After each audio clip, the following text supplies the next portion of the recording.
모두 깨쳐버리고 승리하신 주님과 승전가를 부르세.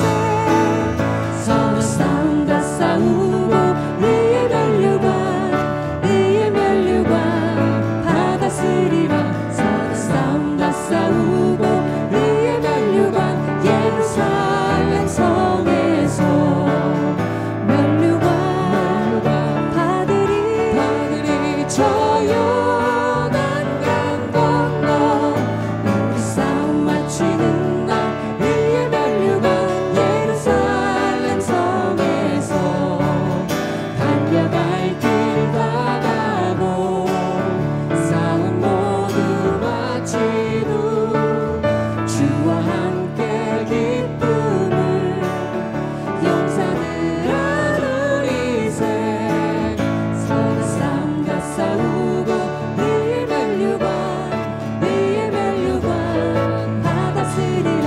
서로 싸움다 싸우고 의의 면류관 예루살렘 성에서 면류관 받으리. 저 요단강 건너 우리 싸움 마치는 날 의의 면류관 예루살렘 성에서 면류관 받으리.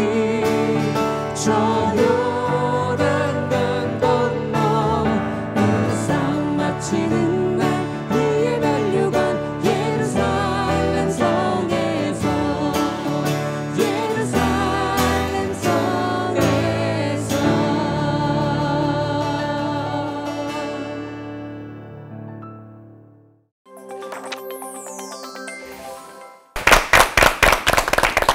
여러분의 신앙을 뒤흔드는 존재 어떤 게 있으실까요?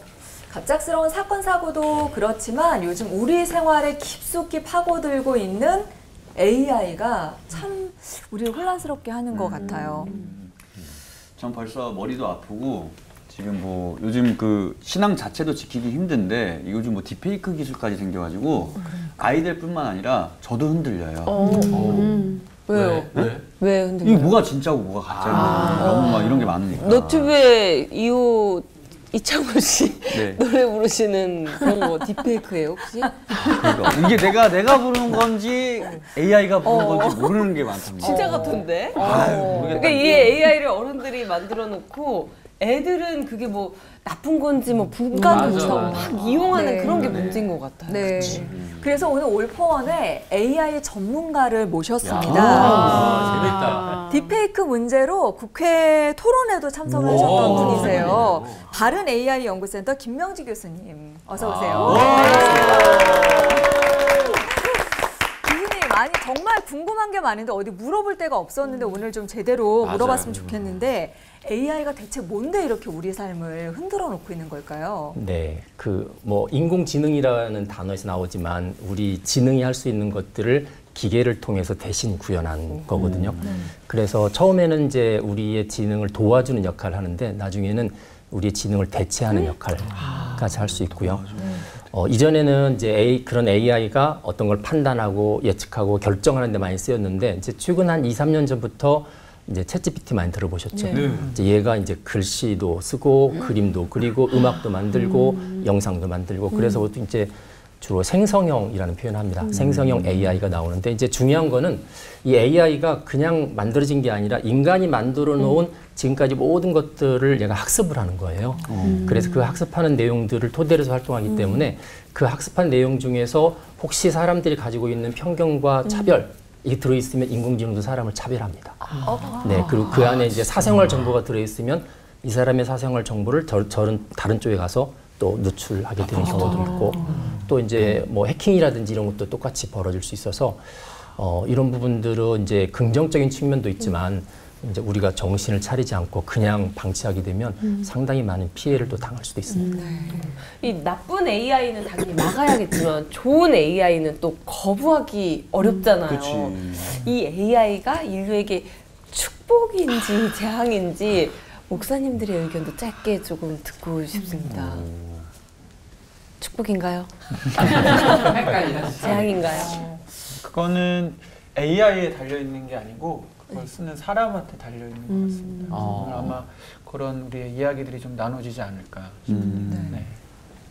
일단 뭐 축복이나 그 뭐 재앙이나 이 근원이 이제 하나님께로부터 오는 거기 때문에 AI 자체가 축복이다 재앙이다 뭐 그럴 수는 없는 것 같은데 제가 한번 저도 좀 장난기가 있어서 그걸 그 AI한테 물어봤어요. 너는 축복의 존재냐 저주의 존재냐 이랬더니 자기는 두 가지 다 갖고 있대요. 그렇게 대답을 하더라고요. 그러니까 사용하는 것에 따라서 인류에 도움이 되는 축복이 될 수도 있고 나쁘게 사용하면 자기가 저주의 그 매체가 될 수도 있다. 그렇게 대답을 하더라고요. 똑똑해요. 스스로 잘하고 있다. 머리가 좋네.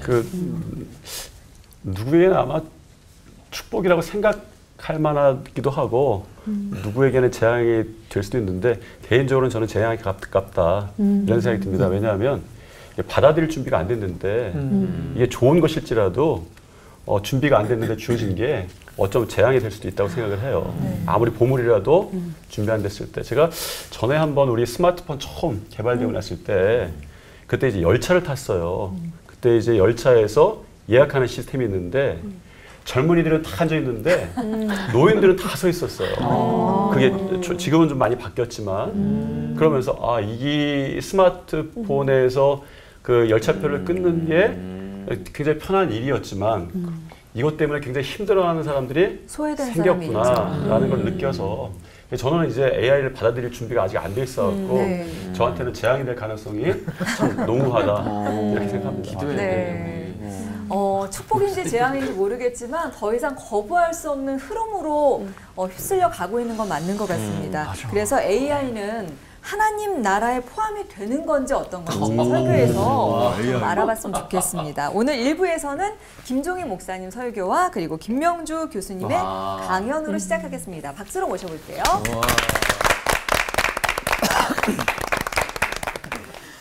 네, 오늘의 주제가 AI가 축복일까 재앙일까 이제 이 주제입니다. AI, 로봇, 4차 산업혁명의 시대를 우리가 가고 있고요. 이것을 두려워해야 되는지 기대해야 되는지 도입을 찬성해야 되는지 아니면 더 늦기 전에 이 지금 시작되는 이 분위기에서 반대해야 될지 이 AI라고 하는 것은 하나님의 도구인지 악마의 도구인지 참 많이 헷갈리고요. 우리 서두에서도 말씀드렸지만 심지어 AI 전문가들조차도 이 AI를 핵 무기처럼 좀 규제해야 된다. 그리고 딥페이크 문제를 여러 문제들이 벌써 막 발생하고 있어서 참 두려운 존재인데 과연 이 AI와 인공지능이 우리에게 축복이 될까 이 재앙이 될까에 대해서 좀 고민해 보게 됐고요. 저는 자동차를 좀 비유로 이 부분을 좀 설명해 드리고 싶었습니다. 오늘날 우리는 자동차 없이 살 수 없죠. 자동차가 없었다면 저는 오늘 이곳에 오기 위해서 분당에서부터 뭐 며칠 전에 출발해서 걸어와서 목동 근처에서 잠을 자고 와야 했지만 자동차가 있기 때문에 분명히 오늘 오전에는 분당에 있었지만 저는 지금 이렇게 녹화를 하고 있습니다. 이 최초의 자동차는 15세기 말에 레오나르도 다빈치가 이렇게 태엽을 감아서 만드는 자동차가 인류의 첫 자동차였다고 합니다.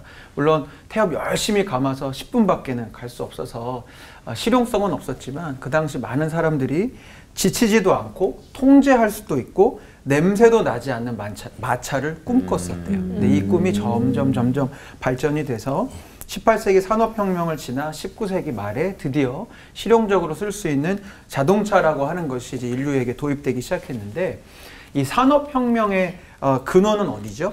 영국이죠. 근데 자동차 하면 어느 나라가 생각나시죠? 독일입니다.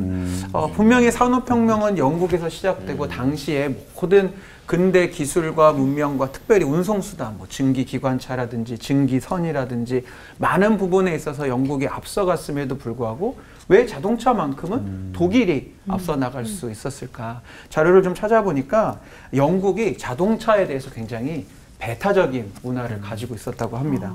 일단 자동차를 달리는 괴물로서 굉장히 적대시했고요.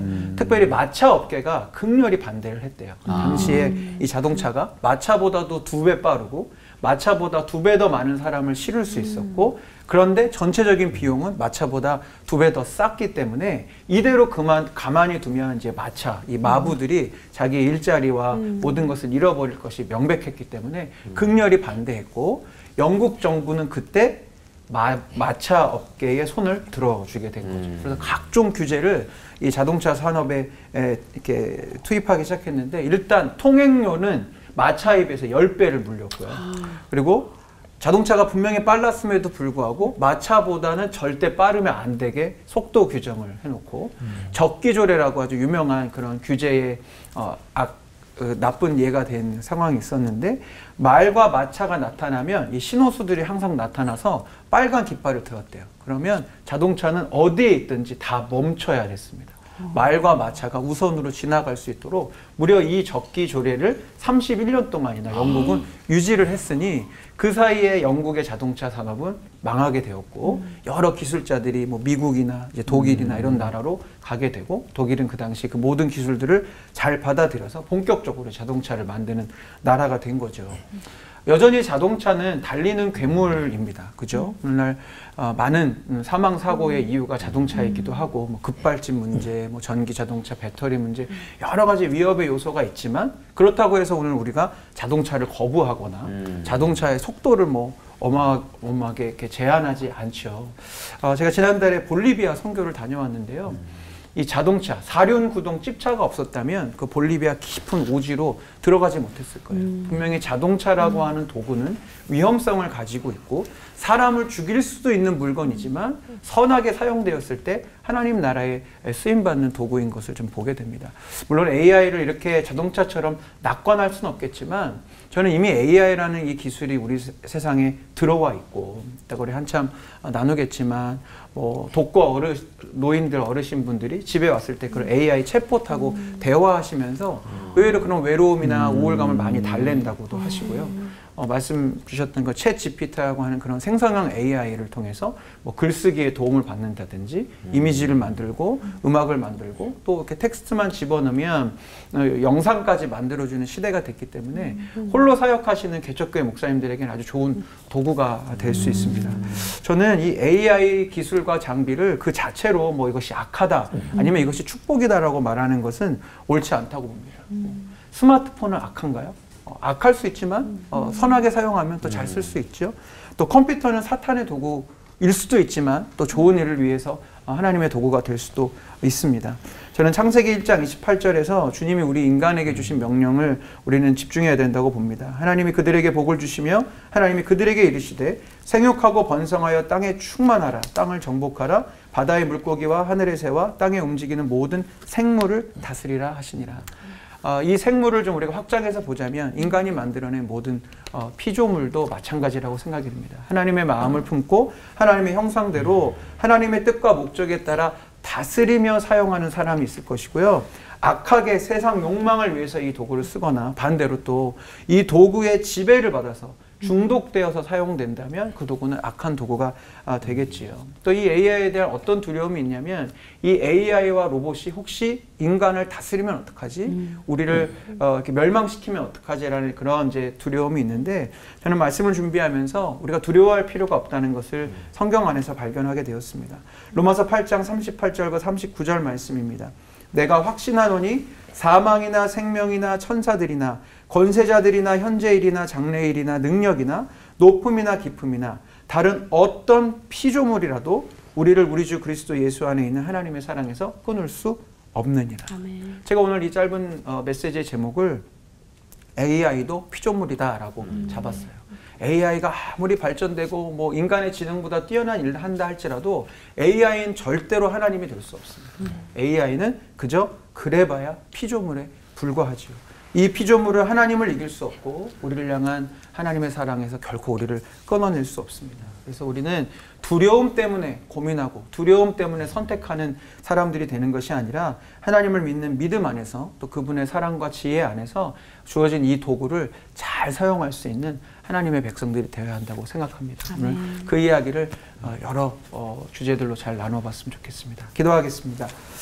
주님, 날로 빠르고 분주하게 변화하는 세상을 마주합니다. 무엇이 옳은 길이고 바른 길인지 헷갈릴 때가 많습니다. 주님 우리에게 지혜를 주시고 이 막연한 두려움에 휩싸이지 않도록 도와주시옵소서. AI도 피조물에 불과합니다. 모든 이름에 뛰어나신 예수님, 주님의 그 능력과 사랑 안에서 그 어떤 피조물도 우리를 끊을 수 없음을 믿으며 담대하게 지혜롭게 그리고 하나님의 뜻에 맞게 새로운 기술과 도구를 잘 다스려 하나님 나라 확장을 위해 사용할 수 있는 주님의 백성들이 되게 하여 주시옵소서. 아멘. 예수님의 이름으로 기도드립니다. 아멘. 아멘.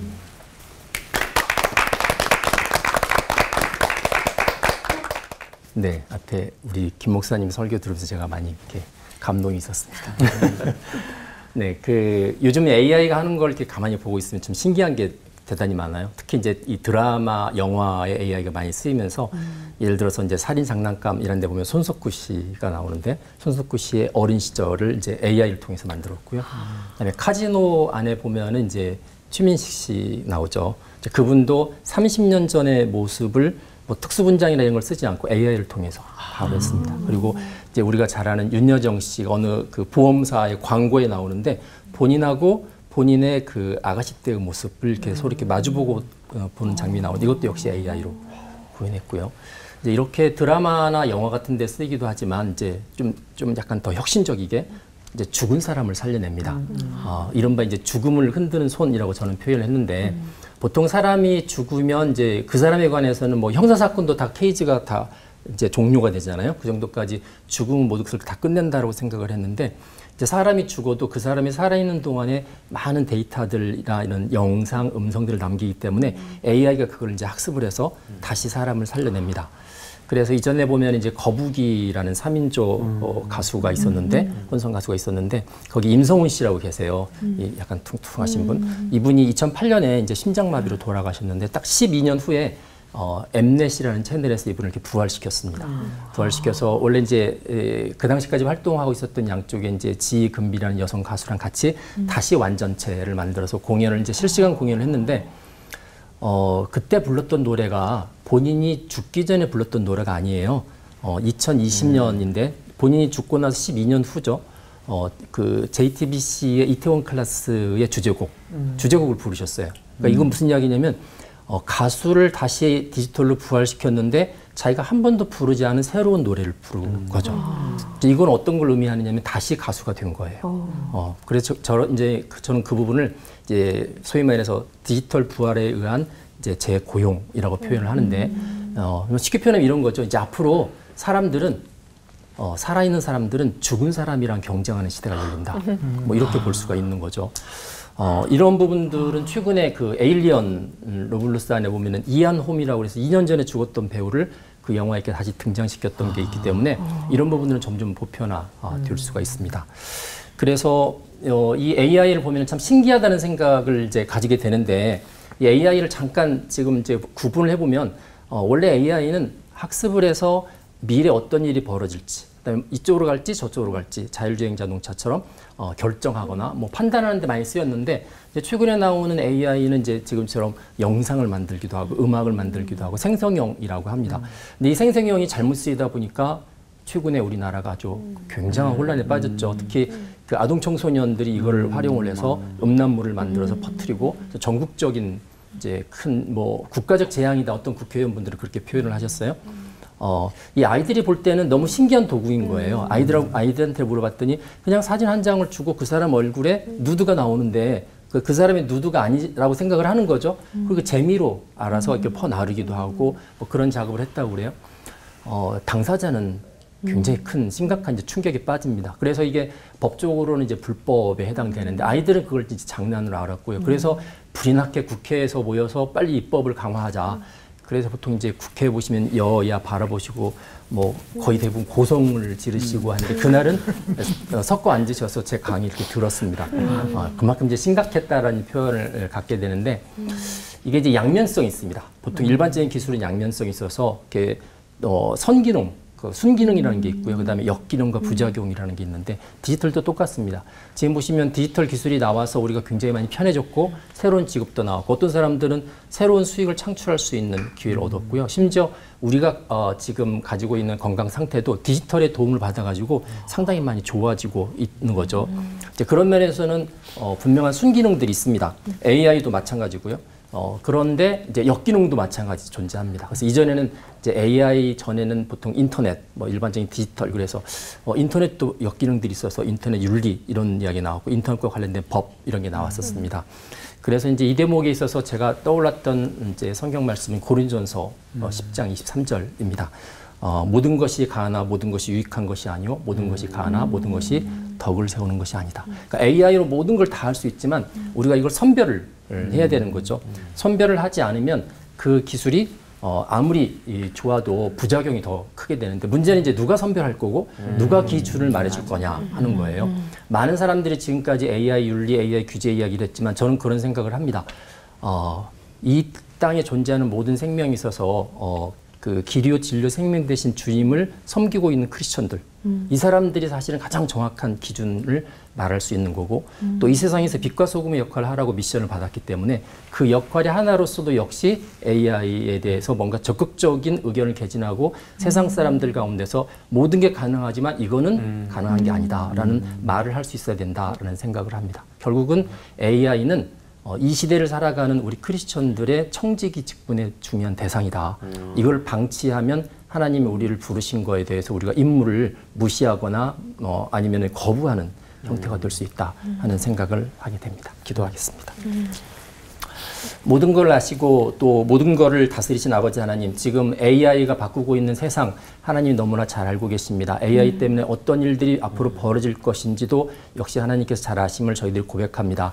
하나님, 이런 세상 가운데서 저희를 청지기로 세우셨고 또 세상의 빛과 소금으로 세우셨습니다. 우리 한국 교회와 우리 크리스천들이 세상의 흐름 속에 대해서 함몰되거나 또 이들에 대해서 애써 의문하거나 그런 자세를 취하지 않고 오히려 더 적극적으로 나서서 이런 기술에 대해서 옳고 그름을 잘 하나님 말씀을 기준해서 분별할 수 있게 도와주시고 아멘. 하나님이 원하시는 방향들을 세상 사람들한테 잘 제시할 수 있는 이 땅의 빛과 소금의 역할들을 잘 감당할 수 있도록 도와주십소서. 아멘. 앞으로 갈 길들이 많이 힘들지만 하나님께서 저희 가운데 한 사람 한 사람 지혜를 주시고 그때그때마다 갈 길들을 밝게 보여주시기를 원하오며 아멘. 예수 그리스도 이름으로 기도합니다. 아멘.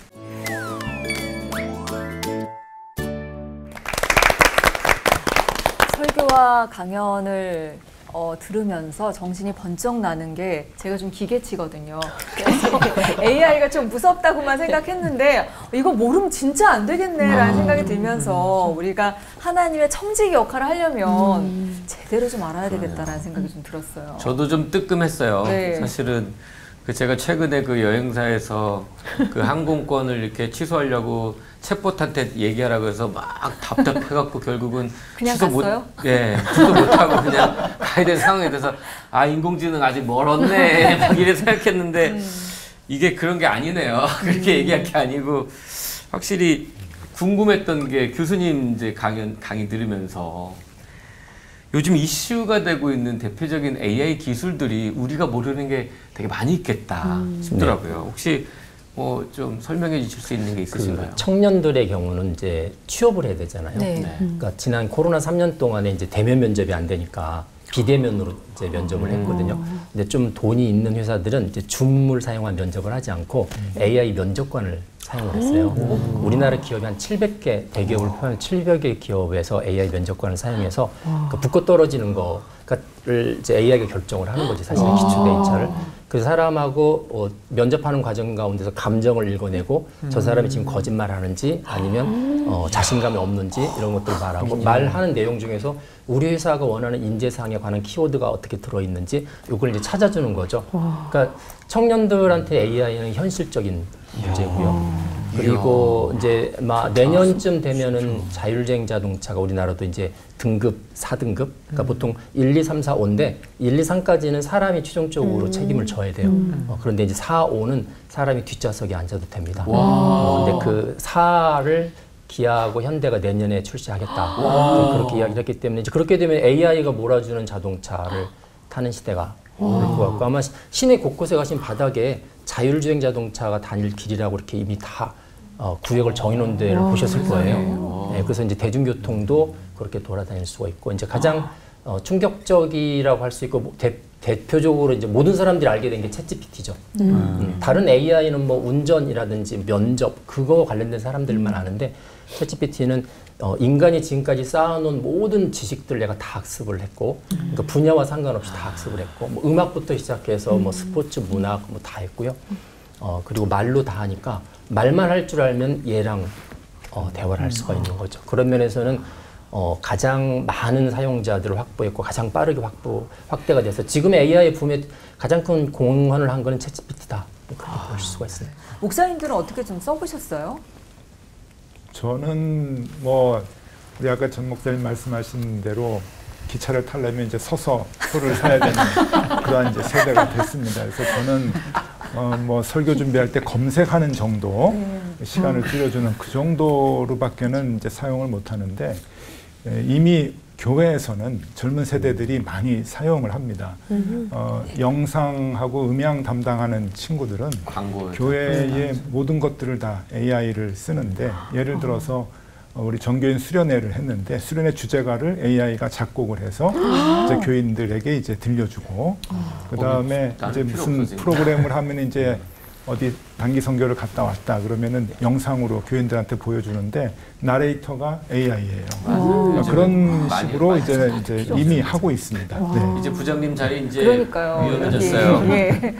저 같은 경우는 이제 제가 주로 이렇게 써보는 건 저도 많이 쓰지는 않는데 이렇게 챗GPT를 통해서 이렇게 자료를 검색하거나 요즘 좋은 거는 어떤 작가의 어떤 명언이나 유명한 글귀를 좀 이렇게 찾아달라 그러면 제가 그전엔 다 책을 보고 이렇게 메모해 놨어야 되는 것들을 제 나름대로 이 데이터베이스에 있는 걸 다 해갖고 쫙 이렇게 보여주거든요. 그 중에서 내가 원했던 그 작가의 이제 글이나 문장이 있으면 그런 거 이제 찾아서 쓰고 저도 예전에 저도 작곡도 하고 했는데 어느 날 저희 아들이 아빠 일로 와보세요 막 이러는 거예요. 제가 작곡했던 가사를 긁어다가 작곡해주는 그 AI 프로그램에 넣어서 뭐 지가 장르를 막 선택하더니 굉장히 그럴싸한 곡이 나오는데 제가 듣기도 너무 좋은 거예요. 그래서 진짜로 진지하게 앞으로는 작사만 잘하면 되겠다라고 생각했는데 어느 날 보니까 작사도 기가 막히게 하는 거예요. 키워드 뭐 예수님 뭐 이렇게 집어넣으면 시를 막 이렇게 잘 적는 걸 보면서 야 이게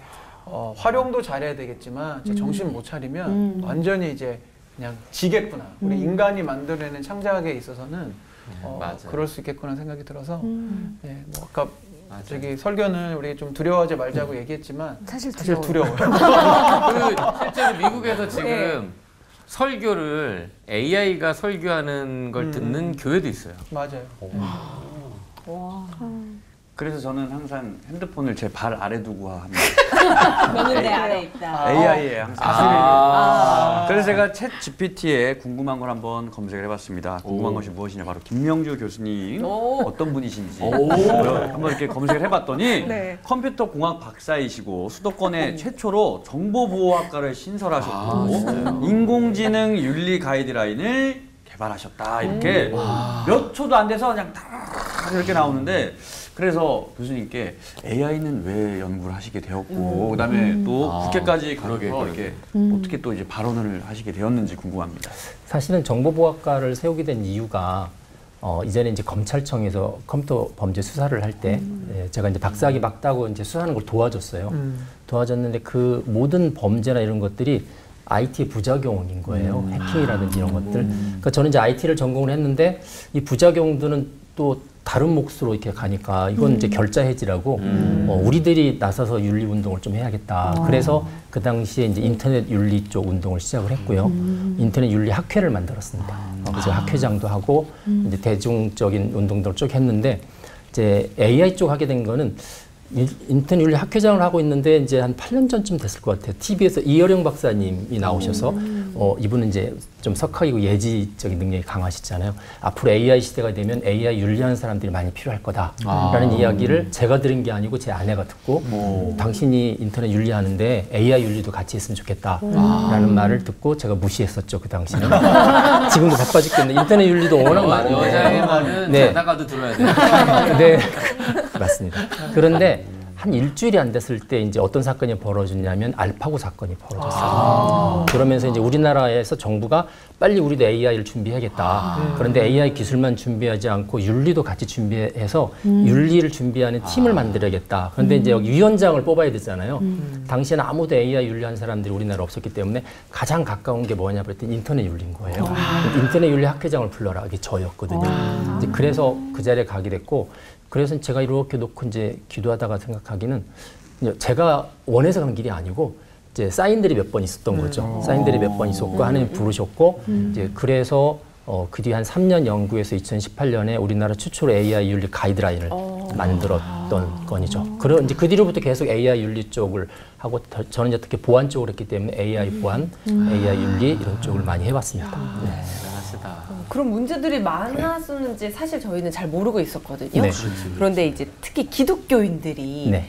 AI에 대해서 배우고 연구하는 것에 대해서 목사님들은 어떻게 생각하시는지 좀 궁금한 게, 사실 AI가 하나님 나라에 정면 도전하는 기술은 아닌가 그런 우려도 되고 사실 그런 의문도 있거든요. 목사님들의 의견도 참 궁금합니다.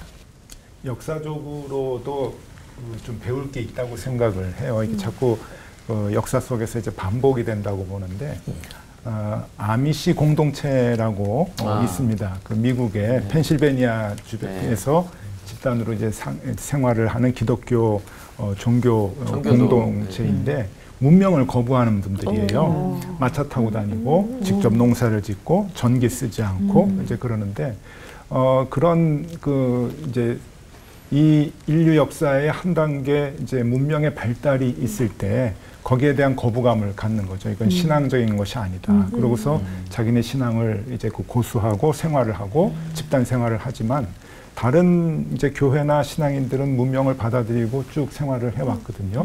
그렇다고 신앙 생활을 하는데 전혀 어렵다 그런 거는 아니고 지금까지 이제 왔잖아요.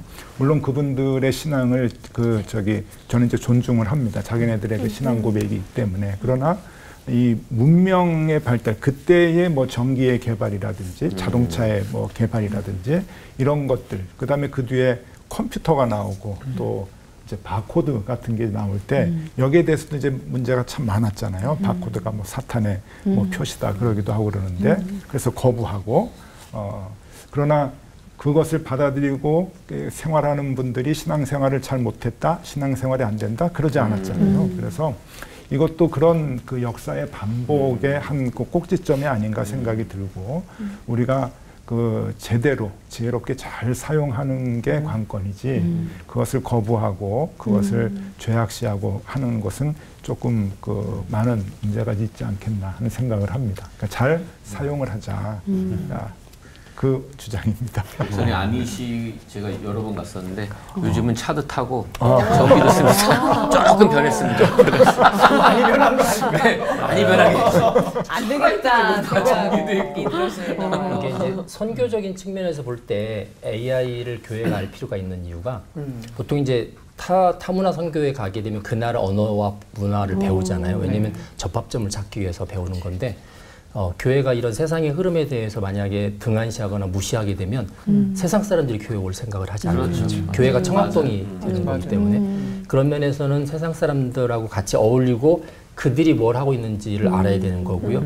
또 이 교회 안에 교회 학교에 들어오는 아이들이 그곳에서도 배우는 거잖아요. 그러니까 이런 이제 선교적인 측면에서도 세상이 살아가는 방법들, 기술들을 같이 교회도 알 필요가 있다라는 생각을 합니다. 전 목사님은 어떻게 생각하세요? 들으면 들을수록 참 어려운 주제고 저는 개인적으로 AI에 대해서 긍정적이진 않아요. 시대의 흐름을 거슬릴 수는 없다고 생각하면서도 하는데 저는 항상 그런 마음이 있어요. 아까 역사적인 교훈들을 말씀하셔서 뭐 옛날에 우리 교회 드럼 외치는데 진짜 사탄의 나라가 정령한다고 생각했었는데 그게 기타도 그렇고 그게 오히려 하나님 나라에 좋은 도구로 쓰여 있고 그 1999년부터 2000년으로 바뀔 때 그 Y2K인가요? 뭐 해서 뭐 큰일 났다. 컴퓨터가 뭐 이상해져 갖고 고치고 멸망할지도 모른다. 이런 염려가 컸었는데 지나가 보니까 너무 아무것도 아니고 그래서 이 문제도 아무것도 아니게 다음 시대에 받아들여질 수 있는데 하나님 나라에 과연 이게 적대적인가라고 했을 때 그래도 적대적일 수 있는 요소들은 있는 건 마찬가지인 있는 것 같아요. 저는 이제 그 중에 하나는 영혼의 문제. 요즘에 제가 그 미국에 전에 유학 갔을 때 깜짝 놀랐던 건 그 반려동물을 위한 개를 위한 예배가 있었어요. 예배 그 교회 갔더니 그 세상은 미국은 큰일 났다 이런 생각을 했었어요. 사실 제가 깜짝 놀라갖고 제 생각은 우리 사람에게 영혼이 있다고 생각했는데 예배를 가축을 위해서 드려주는 걸 보고 깜짝 놀랐는데 요즘에 기사 난 것 중에 하나가 어떤 뭐 매체에서 그 기사가 났어요. 한국에서. 그래서 지금 제가 고민을 가축에도 영혼이 있나 없나 예배를 드려야 되나 말아야 되나 이거 갖고 고민을 시작해야 되는데 벌써 세상의 기술은 AI가 나중에 감정을 가졌을 때 이걸 어떻게 할 것인가 슬프고 했을 때 이런 논의가 되니까 참 힘들다 이런 생각을 하고 영혼의 문제에 있을 만큼은 참 양보할 수 없는데 이게 하나님 나라에 굉장히 도전되겠다 이런 생각을 하나 하고 하나는 앞으로 이제 지구 환경에 대한 문제가 그러니까 하나님 나라라고 하는 것은 사람도 하나님 나라지만 지구도 하나님 나라잖아요. 그런데 제가 우리 그 성도 중에 한 분이 그런 이야기를 해서 이제 들어본 적이 있는데 AI를 운영하는 그 컴퓨터를 한 대 운영하는데 화력 발전소가 하나나 두 개가 필요하다는 거예요. 그래서 제가 찾아봤더니 그 마이크로소프트에서 그 하는 그 빙이 아마 그 AI가 했나 봐요. 근데 그게 전력이 화력발전소 2개 정도 필요하다 이렇게 그 기사를 봤어요. 제가 얼마나 정확한지 모르겠지만 그게 어떤 개념인지 모르겠지만 그러면 AI가 꼭 필요한 세상이면 나라마다 다 필요할 텐데 그런 걸 하기 위해서 많은 전력을 써야 된다면 이 화력이나 또 그 모자란 전력 때문에 원자력에 대한 이야기가 다시 이제 부각이 될 거다 이렇게 전망하는 것도 좀 봤어요. 그러면서 앞으로 환경의 문제도 우리가 고민해야 된다면 이 AI가 가지고 있는 하나님 나라에 대한 적대적일 수 있는 그 요소들도 분명히 좀 있겠다 이런 생각을 좀 했습니다. 혁명적인 신기술이 나올 때마다 항상 거부감도 있고 걱정도 되고 있었지만 차츰 수용이 되는 단계로 나갔었는데 AI는 어떨지 정말 강력하게 우리의 삶을 바꿀 것 같다는 기대도 되면서 두려움이 드는 게 사실입니다. 그래서 이번에는 좀 전문가 교수님께 좀 더 심도 있는 질문들을 드려볼까 하는데요. 다 같이 외치고 질문 드려보도록 하죠. AI 말고 이번엔 교수님께 물어봐! AI를 어떻게 활용하느냐에 따라 지배당할 수도 있고 활용할 수도 있는 것 같습니다. 저희는 지금 AI 시대에 살고 있습니다. AI가 가장 활발히 적용되고 있는 분야는 어디이고 제가 너무 좀 무겁게 하고 있는 굉장히 날카로워요. AI라 그러니까 괜히 뭔가 버전을 높여주세요. 상무 씨 다음 주에 AI로 바뀔 수 있도록 알았어. 근데 이 AI가 가장 활발히 적용되고 있는 곳은 또 어디이고 또 어떤 긍정적인 역할을 하고 있는지 또 그 반면에 어두운 면은 무엇인지 이 딥페이크 같은 AI 부작용으로부터 보호할 수 있는 보호 장치는 나오고 있는 건지 아니면 나왔는지 교수님 이런 게 궁금합니다. 사실은 AI가 가장 두각을 나타내는 분야는 이제 전문가 영역이에요. 그러니까 예를 들어서 의사. 그럼 이제 의학 공부를 다 해서 IBM이 2016년에 그 10대 암을 진단하는 AI를 만들었거든요. 근데 그 오진율이 보통 EBS 명의 이런 분들보다 3분의 1밖에 안 되는. 그런데 이제 문제는 뭐냐면 그래도 오진이 존재하잖아요. 그 오진을 AI가 책임질 거냐 이 문제에 딱 걸린 거예요. 그래서 그게 법적으로 해결되지 않으면 보편화 못 하겠다. 그러니까 이제 이런 식이죠. 그래서 미국에는 또 연방법원에서 AI 판사가 있습니다. AI 판사를 이미 쓰고 있고, 그래서 어떤 이제 수감된 사람을 가석방 시켜줄지 말지를 보통 이제 재판관이 하는데 그 옆에 AI 판사가 미리 자료를 주는 거죠. 얘는 석방, 얘는 가석방 된다 안 된다. 그걸 이제 판사가 주로 하기 때문에 주로 이제 우리가 전문직이라고 하는 의사, 판사, 변호사, 회계사 이런 영역일수록 AI가 더 잘 두각을 나타내고 있습니다. 그리고 이제 어떤 사람의 운명을 결정하는 거, 뭐 아까 AI 면접관 이야기한 것처럼 비자를 줄지 말지, 이 사람의 신용 등급을 몇 점으로 구분할지. 왜냐면 이런 것들은 문제가 생기면 민원이 제기가 되잖아요. 그래서 그 사람한테 따질 거 아니에요. 왜 내가 갑자기 신용 등급이 2등급에서 3등급 떨어졌느냐. 요즘 이제 그렇게 대답합니다. 그거 제가 하지 않고 AI가 했는데요. 그러니까 이제 이게 업무에 있는 분들한테는 그 어려움을 면할 수 있는 아주 좋은 기회인데, 이 거꾸로 표현하면 이게 공정한지에 대한 질문이 생기는 거예요. 그렇죠. AI가 과연 공정할까? 그 다음에 왜 나를 2등급에서 3등급으로 떨어뜨리는데 설명해줘? AI가 했기 때문에 설명을 못 하잖아요. 그래서 이제 요즘에 AI 규제가 나올 때 AI가 뭘 결정하면 설명을 해줘라. 그러니까 설명해주지 않는 AI는 못 쓰겠다. 라든지 이제 그런 어두운 부분이나 부작용들을 커버하기 위해서 윤리와 규제가 나오기 시작하는 거죠. 네. 딥페이크는 어떻게 해결될까요? 딥페이크는 원래 말 자체가 좀 부정적인 단어잖아요. 그러니까 딥러닝에다가 페이크. 가짜, 페이크. 그래서 원래 처음은 이제 얼굴을 바꿔치기 한다 해서 페이스 스왑이라고 썼는데 이게 이제 첫 번째 나온 단어다 보니까 사람들이 그냥 다 쓰는 거예요, 딥페이크라고. 그래서 제가 초두에 말씀을 드렸지만 이제 영화 뭐 이런 쪽에서는 진짜 가장 좋은 도구 중에 하나고요.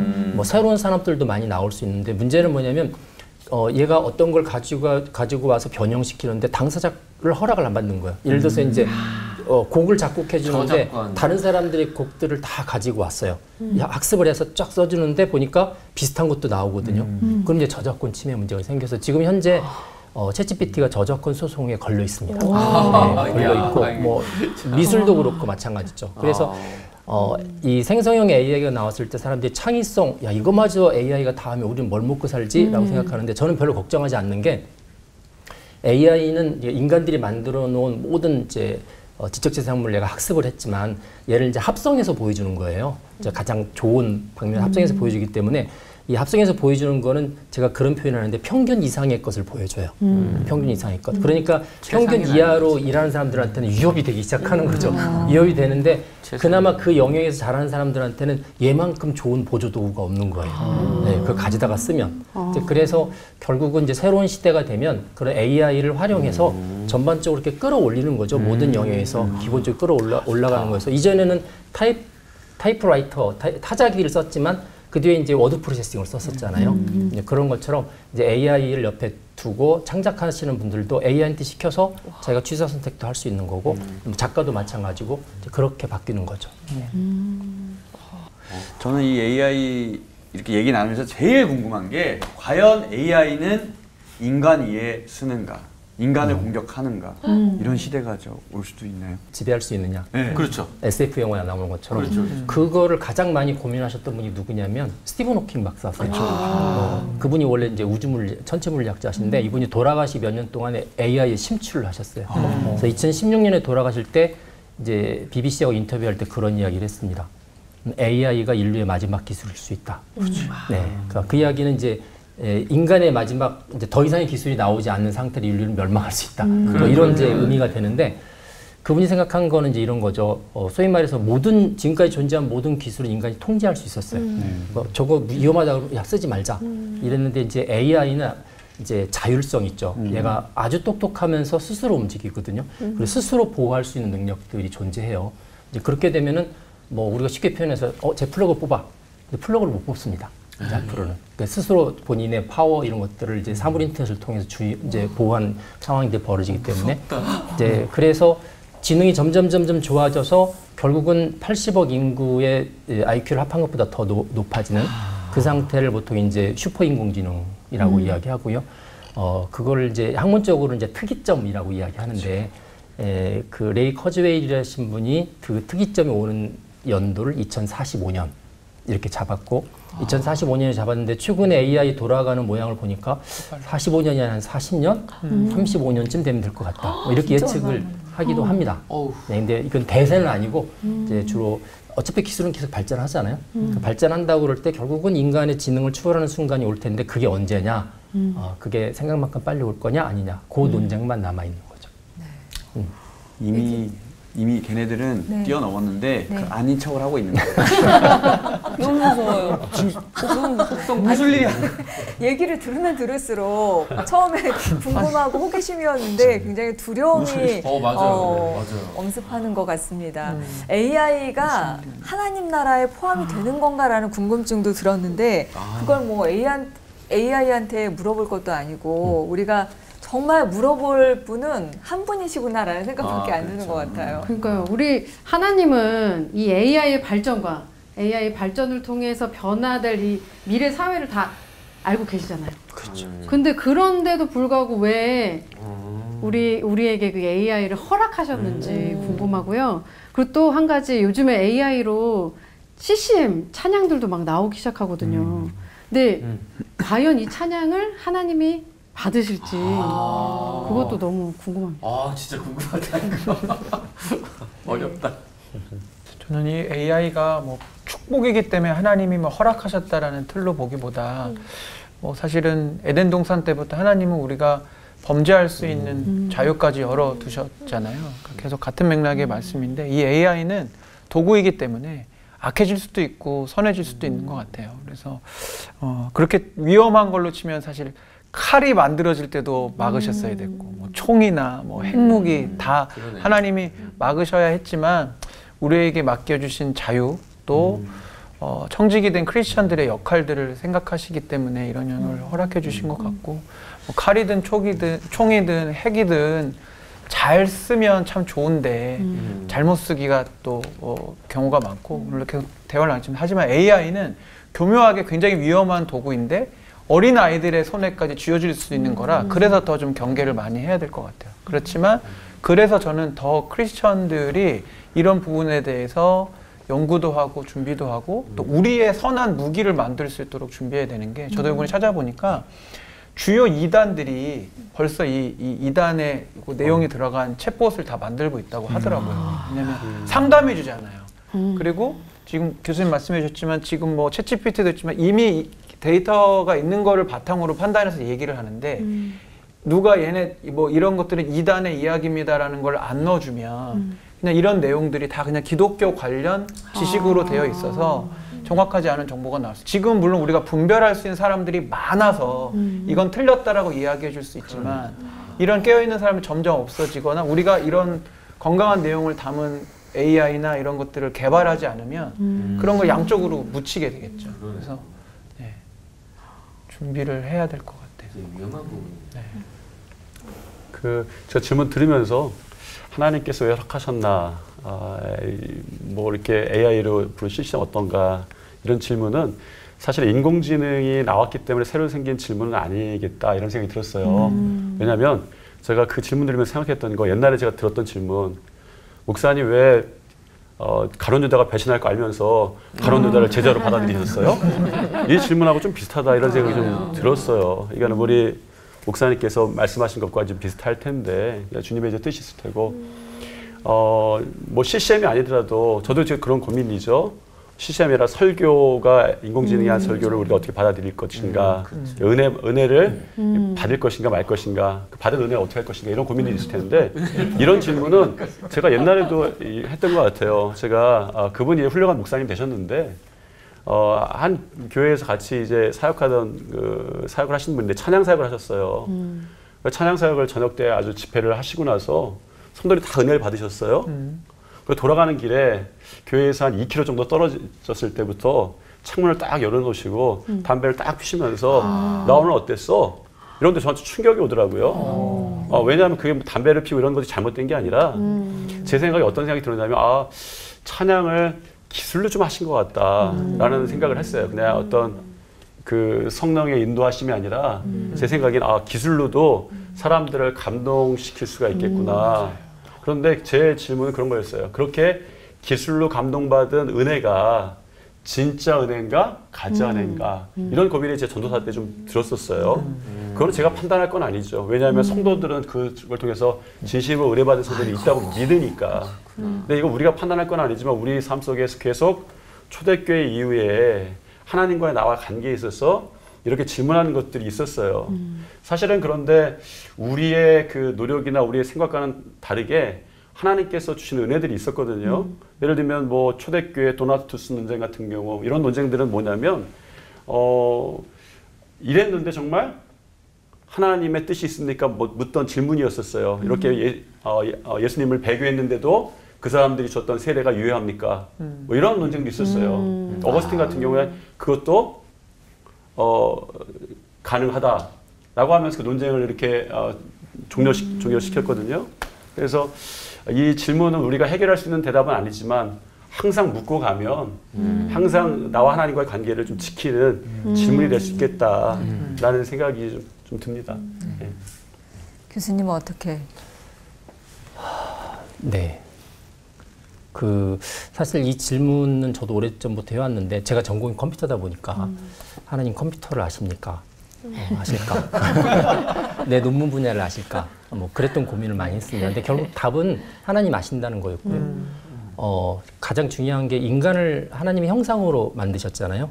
그 형상이란 말은 이제 인간도 하나님처럼 영적인 존재가 됐다는 것도 있지만 하나님이 가지고 계신 창조성, 이 세상을 만든 창조성이 인간 가운데도 있는 거예요.